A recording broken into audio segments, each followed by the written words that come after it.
question we're discussing today is how to leverage on social media platforms. And I'd want to know, in your experience, how has social media been and how it has changed over the years and how you find people and businesses using the platform? Okay, in my own opinion, as I say, how businesses have actually changed the whole game in social media. First of all, the way it started, it was more of just vibe, talk, chat. But with time, we realized that the world has grown. Almost now, 3% of the world is over social media. That's roughly almost 3 billion people. That's a huge audience that actually businesses can take advantage of it just by targeting them depending on their nature, behaviors. So it's ideal for any business just to be there. I remember the first, the word social media came through because of Facebook, and at the time I think I was in high school. I didn't open my first Facebook account, my brother did, and at the time I needed an email address. Yeah, I think I needed an email address. Alinifungulia na simu yake. Oh, do it right. He had one, so he knew how to do it. Okay. Na akanifungulia. And I don't even remember how I made my first friends, but I was there for the sake of. At some point, it used to get so bad because I opened with my mom's phone, wow. And then you find Indians texting me on Facebook, and my mom is wondering, who are these people? And there are notifications like someone poked you. What Indian from where poked you in your message in your DM? And my mom is like, what is this? What are you doing online? And at the time, she didn't want me to be anywhere karibu na simu because that's what she thought I was engaging. And my kid was sijashika simu for 2 weeks. It's like, this is your account? This person has been talking to you. What are you doing here? I'm curious, what was your first platform? Like, at what point did you start engaging with social media and how far back? My first platform is called Facebook. Na tulifungulia tu kwa cyber na kumkana. Sema una FB ama no, niko now, but I don't use it as much. Cause I mean, okay, kuna people who still use it and it's relevant to them.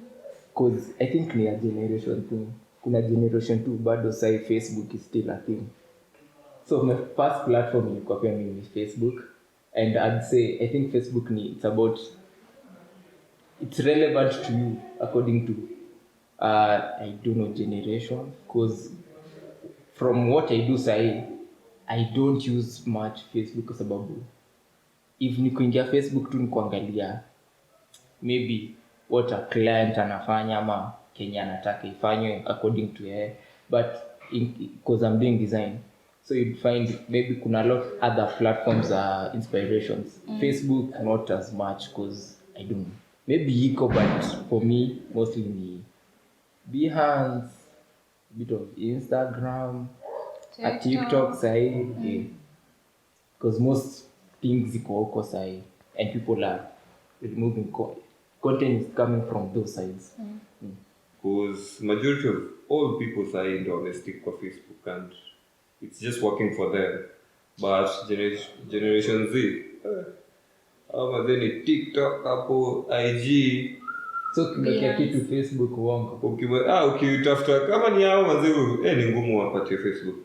But for maybe to business inataka ku thrive na maybe kuwafarm the rest of the world, I think without the presence of FB ngumu. With time, initially there was no monetary value when you are joining FB. It was just for socializing. Lakini you find that sasa squeezy, guys can actually join social media platforms with the goal of maybe promoting their biashara, their brand, na nini. So you may evolve with time, and I think with the pandemic, even more businesses now and understood the value of being online and on these platforms. I have a question. Okay, the question was, do you think, thank God Facebook acquired Instagram as well as WhatsApp, but do you think ingejisimamia if it was alone, like just Facebook alone without the other businesses supporting it? Yeah. But I think it will kwa sababu Would it? yes. Yeah. No, I feel it had to adapt with time. Yeah. Kwa sababu when Instagram came, it could sustain itself as an app.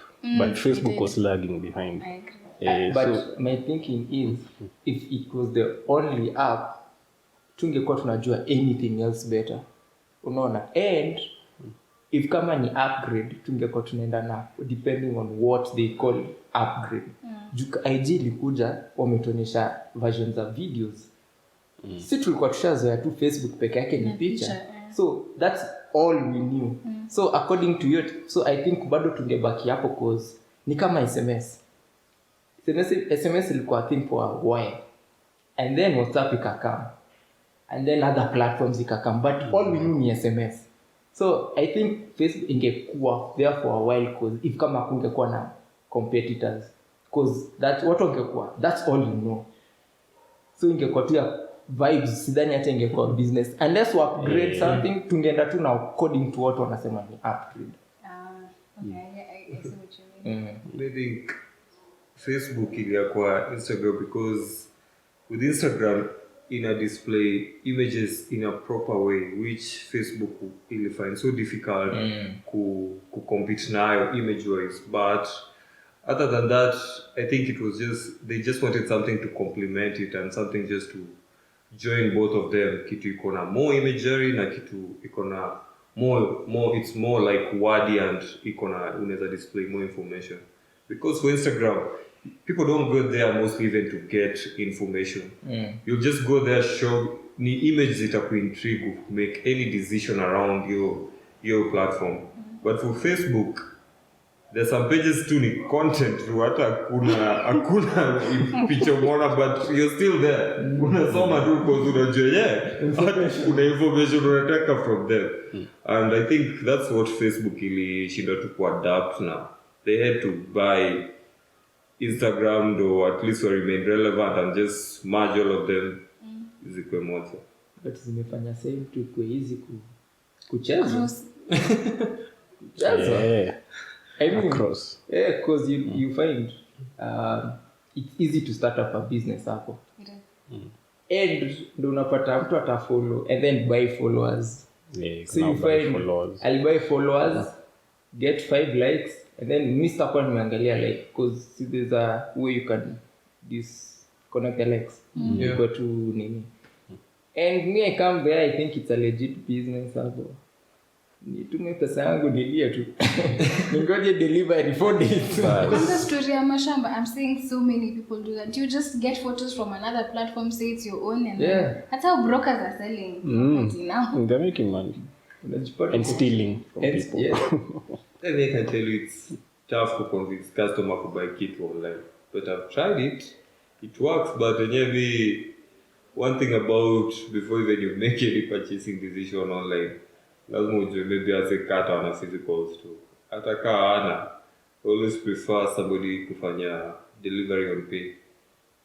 And few guys always accept your kitu. Wengine watakwambia, wewe tulipe tu ndo tutoe kwa warehouse. Alafu you find that on their posts wame turn off comments. Hakuna evidence. So zili evolve and businesses, a lot of people may take advantage from it now. Actually wanna make money just coming guys up, which ni kitu it's unavoidable because pia online hauwezi jua if it's legit or not. Yeah. Na sia tutaenda mahali not unless we make a physical store. You won't get them. And not everyone gets the verified tick. Yeah. That you know. It's quite a Let's see the verification process. It's hard setting in racing. Yeah, process. Yeah. But on the flip side, I think it messaged a lot in terms of how I look at like what I do like design. I look at it as art. So in terms of art, it messaged the fact it's easily to reach, easily accessible to people wherever mali uko. So I do something hapa side, I just post inapata the reach. So in a way makes it ku market a lot of artists to get more clients, more reach on people, and then pia to challenge you in terms of new ideas.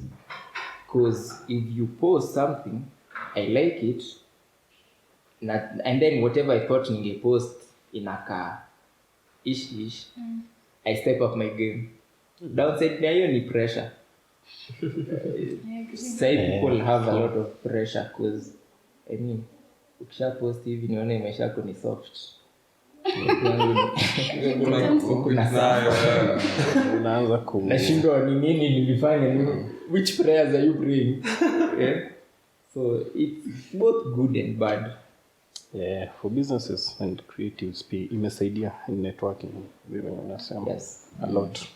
I think it has actually taken building communities on a different level. Because with the age of Web3, where you find so many, on Discord, these other platforms that manage huge communities.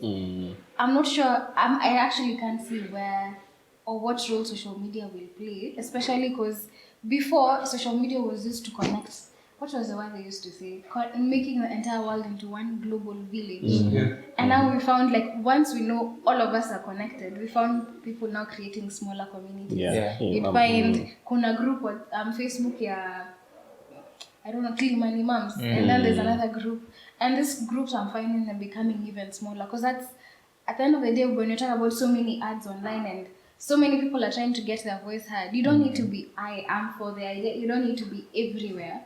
You just need to be where your clients are. And not everyone needs to know I exist, not unless you are interested in what I am selling. That's my opinion. That's true. Hapo kwa hiyo opinion, I think maybe me to differ. Because first of all, the book here online, you're not sure where your customers exist. And for every business, I'm sure the goal is to go global. Hakuna business yenye, even the smallest business mtu ataanza, hakuna vile you just think small.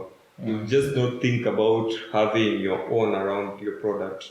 But the main goal of your business is to reach the global world. What who will recognize what you're doing from the local village that up in Unatoka. And the only way you can know about that, first you just need to be everywhere.